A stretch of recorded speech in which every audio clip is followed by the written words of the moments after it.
Hi guys, I'm Shmee. Hello, welcome back to the channel. Welcome to a beautiful afternoon in Munich, where today you join me with the newest generation of the BMW 7 Series. So this is the 750 Li XDrive. L for long wheelbase, the limousine version. And today I need to get from my current location at BMW Group Classic, where that's actually the original BMW plant. I'll talk more about that in a moment. But I need to get from here over to Munich Airport to catch a flight. So what better than to be chauffeur driven in the new 7 Series, the facelift, the LCI model. So let's have a run through of this absolute tech fest, show you some of the new features, talk a bit about those well discussed new front grills and see what it's all about. This is it then, the updated or facelift version of BMW's now 7th generation of the 7 Series. The 7er is the most luxurious model in the lineup and normally the model with which they introduce the latest generations of technology in terms of the gizmos, the gadgets, the creature comforts that you have on board that I'm going to be experiencing shortly, and also the safety systems, things that find their way in the future into other models from the lineup.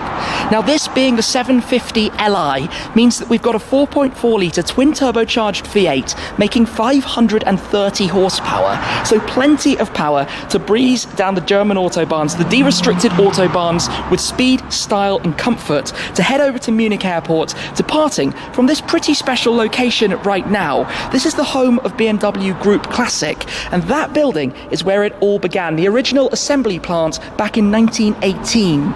It's now home to the storage of the classic cars, so the likes of the 507s, the 328s, the M1 Pro cars, even a McLaren F1 with a BMW V12, and then just outside it you have the more modern workshops where they carry out the restorations and servicing of classic vehicles too. But we're here to talk about this. So let's explore then in detail the new 7 Series. And I think the best place to begin will be with the most discussed visual feature, those new front kidney grills. The BMW iconic grills have now grown substantially in size, and the reason for this is that BMW sell 41% of 7 Series units out to the Chinese market. For out there, they wanted the cars to be more distinct, more distinguished, stand out and be even more recognisable. The grills grew for that. The badge on the bonnet has grown as well, and in fact the grills connected in the middle are now 40% larger as well. They still have these opening flaps that allow air to come in and cool the engine, or close to reduce drag, and it also sits actually 50mm taller. And by having even slimmer headlights too, it emphasises that size even more. BMW are going for this distinguishing feature across the range. The more prestigious and luxurious a car is, the larger and taller the front grills will be. The sportier cars will be narrower and wider. The whole aero profile at the front has actually changed, but you can see the sensors embedded within. So the camera's here for the 360 bird's eye view style system. The sensor down below for your radar sensors, your adaptive cruise control, and in fact that actually heats. So say you're driving the car in snow and it's picking up all sorts of dirt on the front. By heating, it continues being able to work, whereas other systems might no longer function. As you come around the side, you're greeted by the traditional style lights, but these are BMW's latest laser lights with selective beam, which means they can block out certain things ahead, so instead of dazzling oncoming cars but keeping the surrounding area fully illuminated, they've got those blue touches you can see inside and actually look really pretty cool. As we come around the side of the car, the air breather here has changed in design as well, but that's to do with allowing air to go out from the wheel arches to improve the aerodynamic efficiency. Now this car is very much chauffeur spec. You can see the grey paintwork, the smaller size wheels, and the length of the rear doors as well for the long wheelbase. Now it's an XDrive, the four-wheel drive system. You can only have XDrive on the long 7s. They're all rear-wheel drive if it's a normal length vehicle. Coming in closer, more cameras to spot on the door mirrors. The car uses those to help itself park automatically. No hands on the steering wheel. It can maneuver into parking bays. And let's say you're trying to park it into a space that's too narrow to actually open up the doors. You can get out and then use the key to move it forwards and backwards. Around the rear, new LED tail lights as well, now with the 3D sculpturing style, slimmer again, the 750 Li naming designation on the boot lid, and the tailpipes integrated into the bumper. But there's lots to show before you even get in the car, and the first thing, I'm going to pull out the display key. Now this was launched a few years ago, we've seen it before, but what you've just seen is the most interesting thing about it. It unlocks automatically as it detects you walking towards the car. So it's now open, ready to go. But let's say I close the car and walk away. As soon as you get to a certain distance away from it, it knows you're going away, and it actually locks, as you've just seen with the lights blinking. That's really pretty clever, but slightly disconcerting as you wonder whether it's actually locked. If I unlock it manually, you can see the display key waking up. You can swipe this up to take a look at a number of different things, whether, for example, it's locked or unlocked. You can see whether the lights are on, you can see how much range you've got, and we're going to need to go to a petrol station quite soon. And then finally, you can actually set the climate control before you depart for your next journey. So from the key, you could of course open the boot, lock, unlock, normal functions, but I can pop that back in my pocket and have normal keyless functionality as well, being able to open the car the more traditional way, where you can be greeted by this very, very nice interior. So in the center, you can spot the touchscreen here that you have for your infotainment with the new 7th generation of the operating system. The driver now also has a digital dashboard, and for the facelift, the leathers and materials used have also been updated, including the stitching. And this particular car with the deep red, almost burgundy interior goes very, very well with the grey exterior paintwork. If we take a look at the rear as well, which of course means opening the rather long doors, it's a continued land of luxury, the same materials, fit and finish and quality, but with a lot of tech back here to play around with. So mounted on the back of the driver and passenger seats, you have these 10-inch touchscreen displays which allow you to use the infotainment just like in the front. In the central armrest, you have the additional removable tablet here, which gives you control over things like the blinds for the side windows and the rear glass, the ambient lighting, your climate control, you name it, that's all through there. And in the opposite rear seat to the driver, you also have the ability, at the press of a button, to fold the front seat forwards, to fold the rear seat into a reclining position, and to open up this footrest that's mounted back here. We'll certainly be seeing how that works later on. Just going to close the door though, come round to the driver's side so we can start it up and check out some of the other functionality. And you might have spotted it actually detected me walking away there as I went towards the rear of the car, locked and then unlocked itself. Carbon core, lightweight materials that are used. The steering wheel is in a raised position to make getting in and out slightly easier, and it lowers actually when you start it up. Here you've got the digital display, but keyless, so let's give a press of the button and bring the V8 into life. And there we go. So this display was introduced, you can see the steering wheel moving. This display was introduced with the new 8 Series. The engine actually is shared with the M850i. You can see the way it's set up, with the speedometer around the left, the rev counter at the right, those sensors up top to detect where you're looking, and in the middle you have the integration of the navigation. Speaking of which, the tiles here for this interface, you can configure it, you can change what you're looking at, you can move around different tiles, change it all, set it up how you'd like it, and of course, as I say, if I just swipe this back towards the home screen, you can actually talk to it. So let's give this a test. Hey BMW, navigate to Munich Airport. All right, our next destination is Munich Airport. How magic. We can see 51 minutes from here to get there. 49 minutes, it found a new route. So that's all actually quite easy. You do need to sometimes be a little bit patient with it, but you can change the interior lighting, you can do all sorts of things. You can also change the recognition word and what you're saying that it picks up. Of course, it's going to have to find us some fuel as well, but it will do that automatically.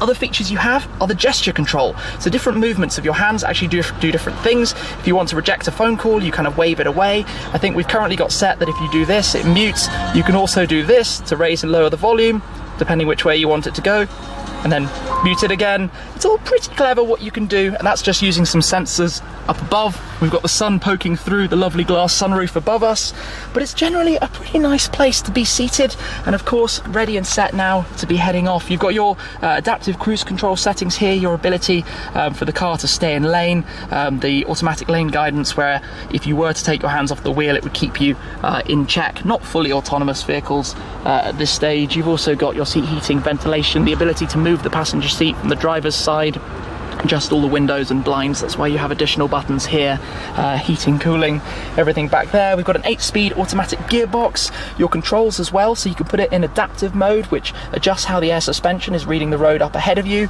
The wireless charging pad for your phone, that's a new introduction on the facelift generation. Still have this screen here for the climate control, which I actually really like the look and general setup of that screen and display. Back here, new wood used around the gear lever. If we open this up, USB-C port as well for some charging going on. So what else can I show you up front before we jump in the back? The lovely lighting that you have here, which is actually mimicked by the lighting on the exterior. Your controls for the headlights themselves, all the steering wheel controls, a new steering wheel, the heated steering wheel button down there. But this, in Li form, is a car to be driven in as opposed to a car to drive. So I'm going to climb into that seat and get ready to set off on this adventure. Another thing that the car can do to make your life a little bit easier, say you've got some luggage that you want to pop away into the boot, just at the rear, wave your foot underneath one time, the lights will blink, the boot will open up, our luggage is preloaded and ready to go, pop that in there. All done. You can actually wave your foot under again, which will actually close it, will start beeping away, or you can press the button just here. Then I'm going to take my seat and get ready to head on.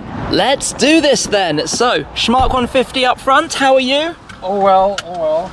I'm ready for my comfortable, peaceful ride in the back here, so seatbelts on. Let's get set before we can start going through some of these displays and things that we have back here. In this central section where you've got the cup holders and the climate control is beneath this flap, which can close up should you prefer the display. Let me just turn this on so we can see right in front of us. You've got the tiles just like what you have up front as well, that you can configure and go through the different ones. Navigation is currently loading up back here, but you've got your volume control, the weather, all the connected services. In the center, this you can actually eject. Now I'm going to do this immediately. You can see the way it tucks the sides in and pops open, because in here we can do the sun protection and close the shades. So you can see there the sunroof currently closing up. In fact, you can just close all of them and you can see how this works. It's a bit of a transformer going on back here, making everything a little bit shadier and darker, or you can in one press open them all as well, but it does actually feel a little bit odd in the bright sunshine. So let's have them open. Maybe I'll just close the sunroof. This is just fun that you can play around with. So what else we have in here then? We go back to home. You can control your media and it does all sorts of funky things with the audio from one side to the other. You can set the navigation. I think you can enter a new destination in the car setting. This is where you have the different aspects. So if we go overview car, you can see the rear climate, the seats. You can control the seats directly from here, turn on the massage, the seat climate controls, the seat settings, all different settings. Look, you can literally adjust and change every single element, and this being done through the tablet is the latest generation of the software. Interior lighting, you can adjust the different colours, the brightness of it all. We've got orange lighting. Of course, it's a little bit bright right now to see all of the lighting, but basically endless controls. Even adjust the sound system or the lighting of the sound system. Very cool. So the lighting, yes, look there, you can see the lighting inside the speaker grills that you have. Very, very cool. So what else do we have in here? I think that's more or less it. Not exactly a bad thing, and that just tucks back in there, detects it's gone in, and locks itself back down. So what else do we have? The storage compartment in this space behind that opens and closes gently with that cover coming down. We've got the armrest back here with a table in it. So if I open this out, so you can see how this works, that folds into place, swings around, opens in front of me, table to put my laptop or something on, and a ginormous storage bucket as well. There's a 12-volt socket down there as well. I'm going to pop this away actually, but quite nice to be able to have that out should you wish to use it. I think it tucks in just like this, nice and easy. How's the car up front? Good, good. Relaxed, chill. Should switch on my massage function as well. Well, you could do that. You could literally say, ask the car to do it for you. Opa. Or you've got the button on the side. Okay, we can just about see those displays. That's brilliant. You've got a lot of different settings up there. The central button here does your different assist modes and controls depending what you'd like to put the car through. So let me show you this particularly nifty thing that we've got here. This button, this reclining style button, and I will point out from the rear that if you rest your knee on the side, you do end up pressing these buttons, which is slightly awkward. But if we just give a press of that, it's all happening at once. The front seat is lowering, it's moving forwards. My seat is actually entering the reclining position as well at the moment. It's moving around. In fact, everything is moving at literally the same time. The seat will fold itself forward. Eventually, it's going to end up literally all the way for full maximum recline, which is quite a fun thing. It adjusts the screen, changes its angle, folds the headrest forward so that it can actually go all the way without hitting on the visor up on the top. And you can see, yes, it takes a little bit of time for this to all magically happen, screen folding again, but then the footrest opens up, and literally when it's finished I can rest my feet up and have a complete nap going on here in the back. So it's that simple. I'm being very delicate right now because of obviously having shoes on, but there we go. Nice cushioned pillow headrests, nice and relaxed back here. Maybe I shouldn't wear sunglasses if I'm trying to have a nap, but if you close all the blinds, it's a pretty comfortable place to be, and then one press of the button and that will all reverse itself and go back to normal. I think maybe you have to press in here, there we go, and it all starts tucking back and going back towards normal. So here you have the other controls for your backrest, the base, to move, I think that's to move the footrest on its own. If you want to independently move the footrest, you can also enable just the front seat, so I can move the front seat on its own, as you can see, and bring that back to the normal position. I think I'll work out how to do this exactly. Kind of learning a little bit as I go. What else does the car have? Well, up front you've got adaptive cruise control, lane guidance and assist, automatic brake assist, vibrating steering wheel if you cross the line. I know that's something you're not a big fan of, Mark. No, not really. And it's not working in town, so only on the highway. Okay, so it does actually ask you when the seat is folded if the view is obstructed of the driver's seat. Which it is, but yeah, you have to look a little bit over the headrest, so to speak. So if you're a bit taller, then it's easier. But you can always move it slightly backwards, and you don't have the issue anymore. But then that message stayed up. That screen's actually really bright up front. And then back here, I've also got a little vanity mirror going on as well, as you expect in these kind of things. The grab handles up top, illumination here. It's all very nice if you're driving at night and in the dark. Carpets are very soft. I mean, from a space point of view, just look at how much room I've got in front of me. There's absolutely no shortage. Climate control, air vents absolutely everywhere as well to keep us very nice and comfortable back here. The seats are well cushioned, perforated for the ventilation and cooling. You can also do the blinds as well from the physical buttons here on the doors armrests. But it's pretty well loaded, it has to be said. We've just had a quick fuel station stop, and you can see there the 360-degree cameras at work. Of course, as we start driving, those will disable, go back to a normal view, so it's not distracting you from the road. Now we're going to head out onto some Autobahn, but I suspect it's going to be a little bit busy, but we're rather early for the flight, so still kind of enjoying the car for a little bit longer before we actually get there. But it'll be interesting to see how quiet it is out on the road, whether it's as silent back here as it looks. Just exploring myself, the different controls you can see over there, the storage buckets. On the passenger seat side, or sorry, on the back of the driver's seat, you have a pocket for documents or a map or something back there. Of course, open that back up should you prefer for additional storage. But the car, well, it's fairly quick. 0 to 100 kilometers per hour is done in just, I think, 3.9 seconds. You can feel the front pitching up. Bit of V8 sound, and that sign just up there means it becomes de-restricted, which might give us a small opportunity to experience a little bit of the power from the back, a slightly different perspective, as Schmark will be able to, hopefully, put the foot down a touch and experience and watch some of the numbers rising. So you hear the V8, but not too much other noise. There is a bit of wind noise that I do think comes maybe from the door mirrors that you can hear. Of course, there's a lot of traffic ahead. But this is a car where you feel very comfortable sat in the back.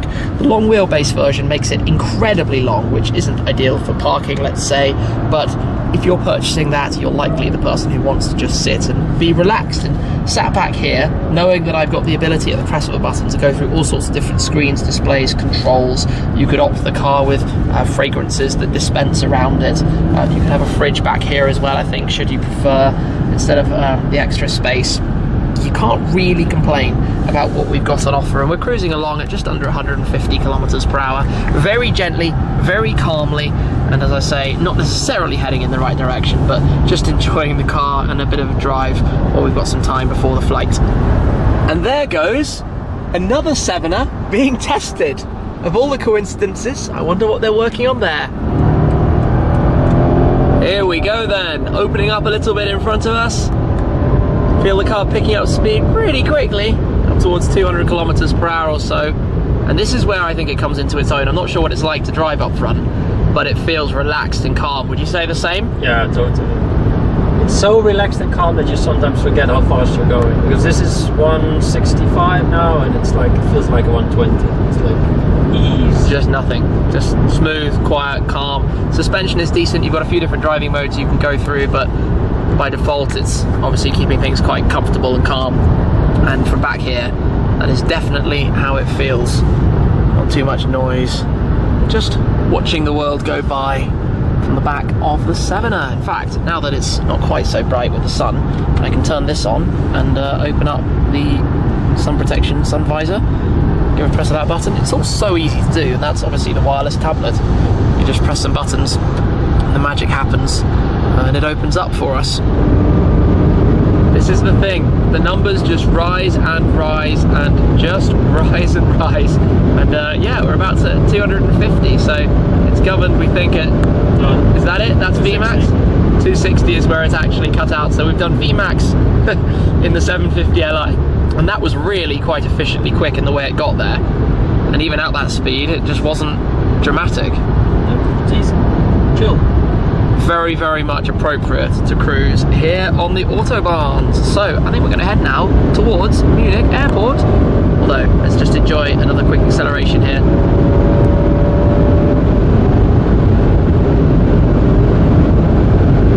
Just like that, up to 250 kilometers per hour, 155 miles per hour. Magic!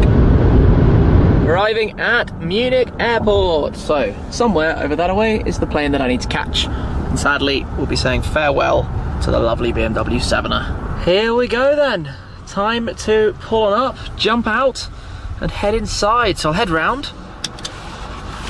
hop on out of this wonderful, wonderful thing. Farewell to the interior of the rear. That's been an enjoyable place to go for a ride. Come round to the back. I think actually there's a button to open the boot from inside, or of course to press the button, or whatever it may be. Grab my stuff, head on in, and go catch the flight. We shall say goodbye then. Thank you very much, Schmark.